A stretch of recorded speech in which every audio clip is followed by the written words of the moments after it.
नमस्कार दोस्तों, मैं रवीश कुमार। ईरान ने इजराइल को दी आखिरी चेतावनी। परमाणु कार्यक्रम शुरू होते से ही ईरान इजराइल में फिर तनाव। एक बार फिर से अली खमोई ने अपने दुश्मनों को दे दी चेतावनी। अगर हमारी तरफ आंख उठाकर भी देखा तो इस बार इतने धमाके करेंगे। इजराइल पहचान में नहीं आएगा और यह अंजाम पूरी दुनिया देखेगी। ईरान ने इजराइल और अमेरिका को दोनों को धमकी दी है और साफ कहा है कि हमारा परमाणु कार्यक्रम आज से वापस शुरू हो रहा है। जिन जगहों पर अमेरिका ने हमला किया था उन जगहों को ठीक किया जा रहा है और यह देखकर इजराइल और अमेरिका दोनों परेशान हैं, क्योंकि ईरान ने फिर से वही सब कुछ शुरू कर दिया है जिसकी वजह से इजराइल ने हमला किया था। 86 साल के अली खमोई किसी के सामने झुकने को तैयार नहीं है। बात करेंगे इस पर दोस्तों, लेकिन उससे पहले अगर आपने अब तक हमारे चैनल को सब्सक्राइब नहीं किया है तो कर लीजिए और हां, हमें कमेंट बॉक्स में जरूर बताएं आप किस देश किस राज्य से हमारे खबर देख रहे हैं। चलिए जान लेते हैं कि ईरान ने जल्दबाजी में एक बार फिर से परमाणु कार्यक्रम शुरू कर दिया है और उन जगहों की मरम्मत की जा रही है जिन जगहों पर अमेरिका ने बम बरसाए थे। ईरान में सांप कहां है कि हम हमारा मिशन परमाणु फिर शुरू कर रहे हैं।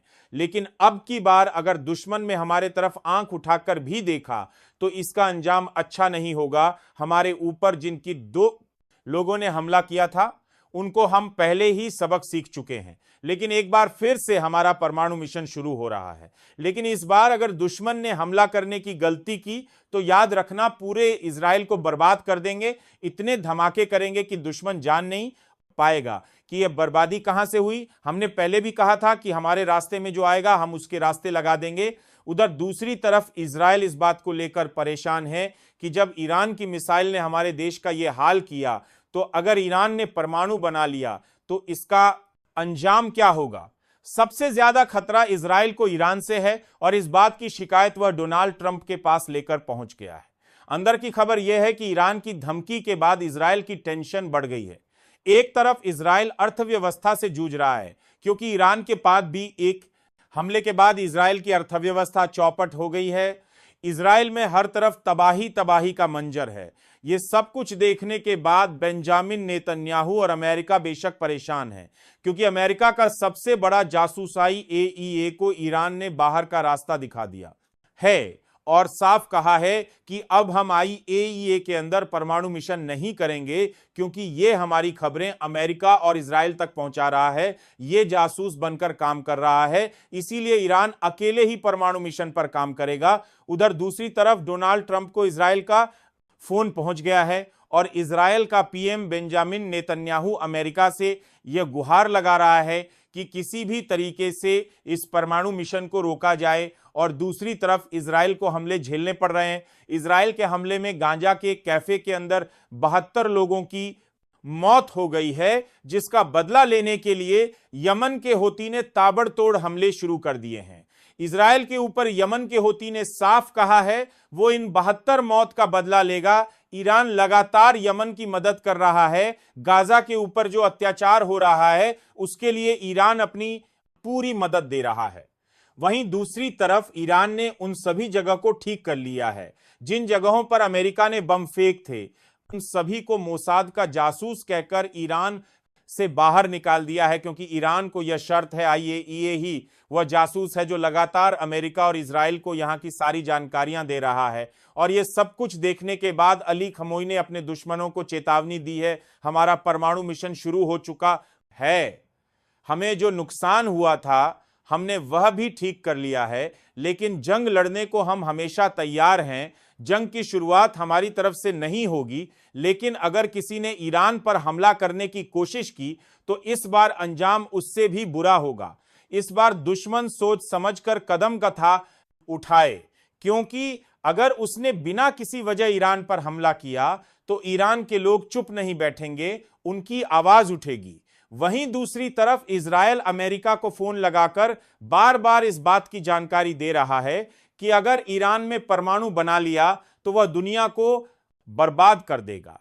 बेंजामिन नेतन्याहू को दुनिया की नहीं पड़ी, उसको सिर्फ अपने शहर की जरूर है, लेकिन ईरान ने कसम खाई है कि वह अपने सभी दुश्मनों को मिटा देगा। जो लोग रास्ते में आएंगे उनका रास्ता बदलना होगा। लेकिन अगर इजराइल हमला कर देता है ईरान के परमाणु ठिकाने पर तो अब की बार ईरान के पास ऐसे हथियार है जिसे रोक पाना इजराइल के बस की बात नहीं है। और इजराइल अच्छे से जानता है कि ईरान ने जो तबाही मचाई है उसे तबाही को अब कोई भी नहीं मिटा सकता। इजराइल के पास इतना पैसा नहीं है कि वह ईरान के हमले झेल सके। और सिर्फ ईरान नहीं, तमाम लोग ईरान का साथ दे रहे हैं। सारे मुस्लिम देशों ने ऐलान कर दिया है कि ईरान का पूरा सपोर्ट करेंगे और जो लोग ईरान के रास्ते में आएंगे उनको हम बताएंगे। उधर इजराइल को एक और बड़ा झटका लगा है, मीडिया रिपोर्ट में बताया है। ईरान ने इजराइल के 5 F-35 नष्ट कर दिए थे। इस रिपोर्ट के सामने आने के बाद इजराइल की धज्जियां उड़ गई है और लोग कह रहे हैं कि ईरान ने इजराइल का सबसे बड़ा नुकसान किया है। वहीं दूसरी तरफ अमेरिका ने इजराइल का साथ देने से लगभग मना कर दिया है, क्योंकि अमेरिका अच्छे से जानता है कि अगर अब की बार उसने ईरान पर हमला कर दिया तो ईरान उसकी पिछली बार से भी बुरा हाल करेगा और इस बार अमेरिका उसको झेल नहीं पाएगा। ईरान सीधी धमकी देते हुए कहा कि अगर हमारे रास्ते में आओगे तो हम जंग लड़ने को तैयार हैं। और ये धमकी अमेरिका के राष्ट्रपति डोनाल्ड ट्रंप के लिए थी, क्योंकि ईरान अच्छे से जानता है क्या अमेरिका उसे पर हमला करने की सोच रहा है। लेकिन अगर ये सोच है तो ठीक है, अगर इसको करने की कोशिश की तो ईरान के पास इससे भी बड़ा हथियार है।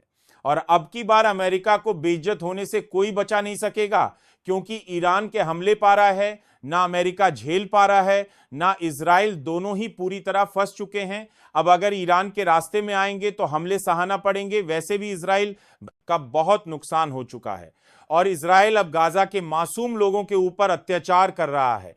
लेकिन सत्याचार को रोकने के लिए तमाम मुस्लिम देशों ने ईरान से मीटिंग करने की बात कही है और गाजा के लोगों को बचाने के लिए इजराइल को बर्बाद करना बहुत जरूरी है। ईरान की धमकियों के बाद इजराइल ने अपनी सिक्योरिटी बढ़ा दी है। उधर दूसरी तरफ ईरान की नजर इजराइल के ऊपर है। ईरान अच्छे से जानता है इजराइल कब क्या करेगा और उसका साथ देने के लिए अमेरिका जरूर आएगा। लेकिन अब की बार ऐसा पक्का इंतजाम किया है और ईरान ने उन जगहों पर सिक्योरिटी बढ़ा दिए जहां पर परमाणु का सीक्रेट मिशन शुरू होने वाला है। और परमाणु के सीक्रेट मिशन पर रस्किन इराक बीजेपी सबकी नजर है। लेकिन यह अपनी ताकत 12 दिन के अंदर इजराइल और अमेरिका को दिखा चुका है और ये सब कुछ देखने के बाद अमेरिका भी सीधा पंगा ईरान से नहीं लेगा।